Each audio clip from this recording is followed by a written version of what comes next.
Well, hello, dudes, dudettes, duders, and everyone in between. My name is Jesse, and I have hiring power.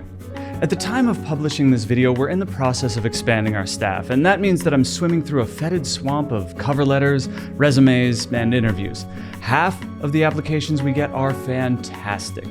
The other half, however, seem to be from people who are hell-bent on a lifetime of unemployment. Look, there are a million ways to utterly fail a job application, and I think I've seen them all. And being the West Coast liberal communist that I am, I figured why not share the wealth of wisdom I've accrued. It's an embarrassment of riches over here, and the currency is knuckle-headed moves on job applications. So, if you hate the idea of someone reading your cover letter and calling you in for an interview, this is the video for you. I've collected my top 5 tips on how to take a possible job offer and nuke it from space. Because as that hoary old chestnut goes, if you do what you love, or absolutely suck at applying for jobs, you'll never work a day in your life. Now, I know that you might be familiar with some of these already. Consider this a friendly refresher course. For those of you who are new to the not getting hired game, I promise you, everything I'm talking about is pulled from actual applications that have actually come across my actual desk. So, without further ado, let me help you ruin your career, because when it comes to applying for jobs, why leave things to chance?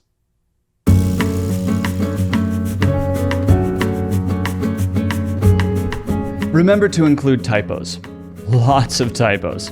This is a great technique for alienating potential employers. It lets them know that you're either uneducated or too aloof to bother trying to communicate clearly. Of course, a few humble misspellings might not be enough to scare everyone away. Maybe you even get called into an interview, God forbid. If this should happen and the issue comes up, be sure to let the interviewer know that they're the problem.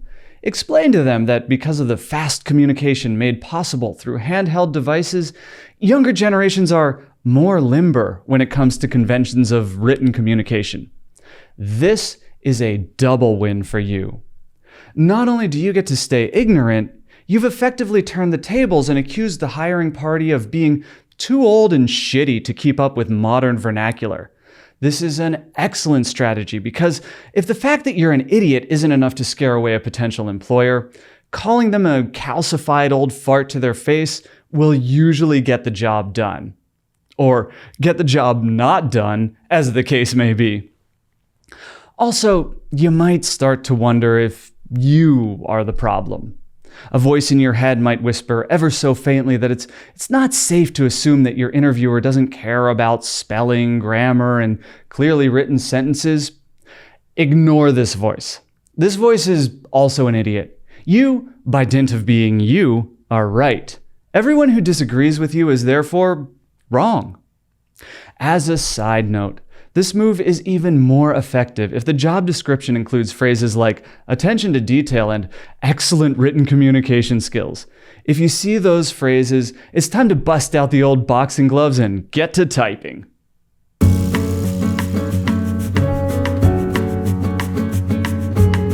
Which brings us to tip number 4.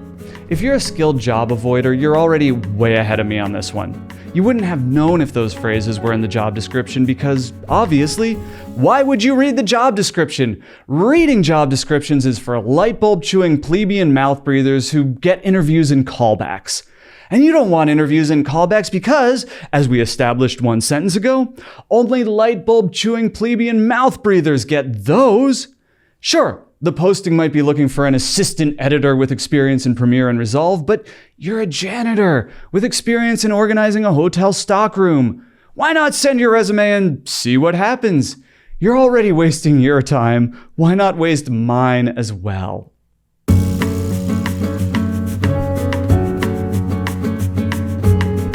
Which brings us to tip number 3. I know, some of you out there are snickering right now at how obvious this one is. What's wrong with the example I just gave? Can somebody tell me? Anyone? Anyone? Nobody? Okay, I'll tell you. Only fools send resumes? Never send your resume an efficient, easy-to-access one-page PDF explaining your greatest accomplishments, your work history, and ways to contact you? Well, that's for chumps, chimps, and champs. Scratch that last one, it's for chumps and chimps. When I'm hiring, I'm inundated with emails, links, files, portfolios, videos, demo reels. It's impossible to keep track of candidates without resumes. Emails get buried, and long threads are a complete hassle to share with the other members of the team. Yes, the team. You're being hired by a team. A resume is not only an essential item for the task at hand, but it can also be printed out and kept on file for future jobs. Which is excellent for those of you who don't want to get hired. When you don't send a resume, you're not just avoiding the current job, but also possible future jobs as well. And that is just smart thinking.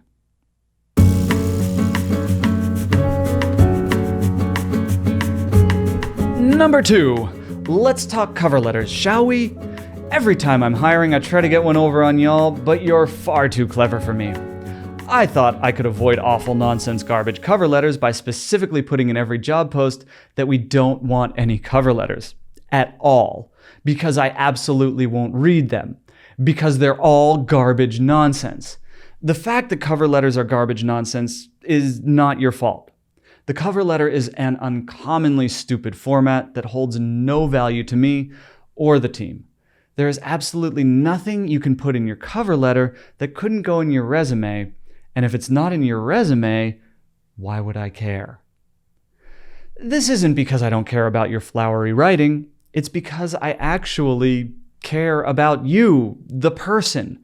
Whether or not you will be a good addition to the team is just as important as your skill set.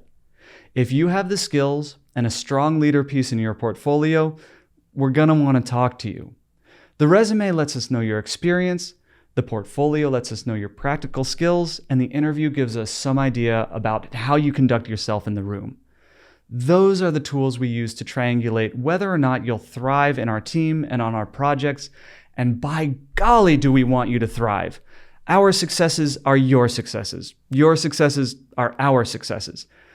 But maybe you can't shake the impulse to include some form of hello in the body of the email. I get it. It's rude to say nothing to a stranger when you're introducing yourself. I'm going to show you the only cover letter format I appreciate. I'll also have this in the description so that you can copy and paste it and use it for future jobs. But be careful. Cover letters like these might get you hired, which, oof. Here is a link to my work. Link. You will find my resume attached. Thanks. Or thank you, if you're feeling fancy.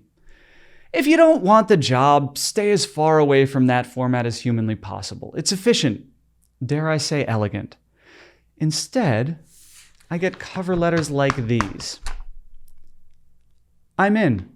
Of course, there's no name on this one, just a phone number, which is fine because I honestly don't give a shit who wrote it. Or, even worse, I get something like this. Hello, this is name redacted. Genius, polymath, best editor in Hollywood. My movie studio is very close by, in Santa Monica. So we take a look. Let's set a time for you to come on by. Get fucked, please and thank you. Cover letters like these are excellent for not getting hired because they will absolutely get passed around the office and laughed at forever. Moreover, we will never ever forget your name should you choose to include it, which I don't really recommend doing. Honestly, genius polymath has already become, well, a bit of a catchphrase around the office. If you are compelled to include a cover letter, and you may well be, one way to improve its quality, which I know you don't want to do, is to strip it of phrases that lack reasonable opposites. Phrases like these include team player, fast learner, and hard worker. Nobody would ever write antisocial, dumb as a brick, or lazy as shit on their cover letters, so there's no reason to tell us that you're not those things. Which brings us to tip number 1.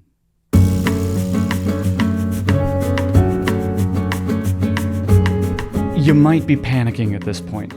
Everything I've said is good advice on how to maybe get your application deleted, but nothing so far on this list will absolutely guarantee that we delete your email before we get past the subject. Who knows?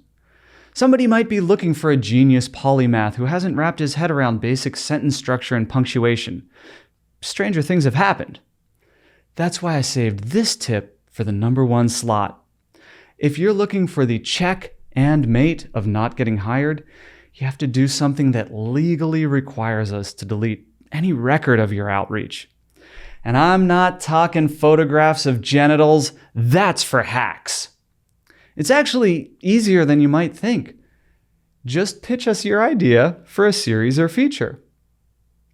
I'm legally not allowed to look at these. Our staff isn't allowed to look at these. The humblest intern isn't allowed to look at these, and it all goes back to creative and legal liability. At any given moment, even the smallest production house is developing a dozen projects, all in line with a business plan that started long before this hiring cycle and will continue long after. We have our properties, and we don't want yours. Even if you find a company who takes unsolicited pitches and is hiring, it's very unlikely that you'll get the result you want because the 2 most likely outcomes are a guaranteed lose for you. Let's game them out as if I accepted unsolicited pitches, which I don't. The worst case scenario for us is that you stumble on something that's already in pipeline over here. We won't invest in your project because we're already pouring resources into our version of that idea.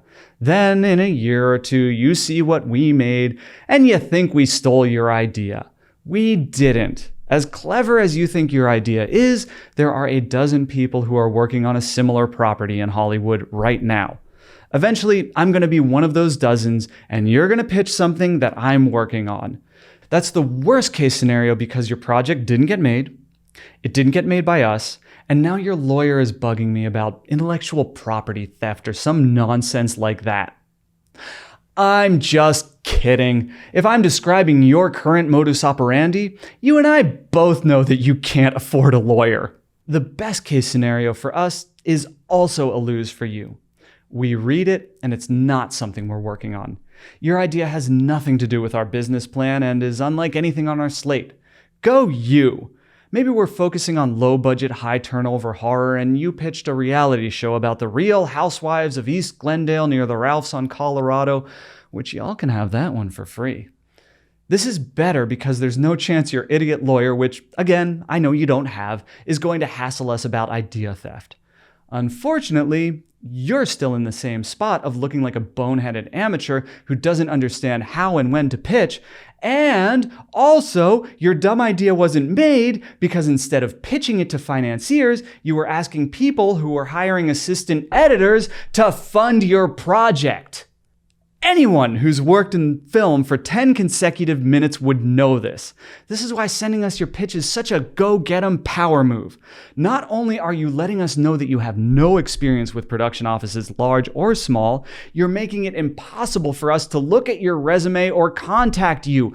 We legally can't do it. Even if we could, this is still just smart thinking on your part. When we post a job listing, we're sending out a beacon that we've hit bottlenecks in our pipeline, and they need to be cured before we start making proper money again. Instead of contacting us with ways to ease that bottleneck, i.e. hiring a talented creative filmmaker such as yourself, you've sent us ideas on how to gum up the works even further. It's like we're trying to finish a marathon and we need shoes, and you offer us a hacksaw and free foot amputations. I guess from your perspective, you'd be curing our need for shoes, but from our perspective, we're no closer to the finish line than we were before. And let's be honest, the sooner we get to the finish line, the sooner we'll have time to listen to your dumbass pitch that we don't want to make anyway. But at least you'll be pitching, and I'll be enjoying the conversation over a relaxing cup of Egyptian licorice tea. So those are our top 5 tips on how to nuke your job application. I suppose they could all be summarized under the umbrella of be a stupid, arrogant idiot who is also a moron. As long as you hang out under that umbrella, you should be fine. And these are my top 5 today. I'm sure the next hiring round we do, stupid, arrogant idiots who are also morons will come up with 1,000 new ways to blow my mind at how stupid and arrogant idiots and morons can be. And that's really all you have to do when applying for jobs. Wow us. And if you think jobs are something you might like someday, just don't do the stuff I described. But hey, who wants that anyway? I'll tell you something everyone wants, though. That's to know what's going up on the gallery next. And to find out, check out our Patreon, where we host a series called The Gallery, explaining all of the art going up on the ever less austerely decorated office wall. Until next time, I am not you.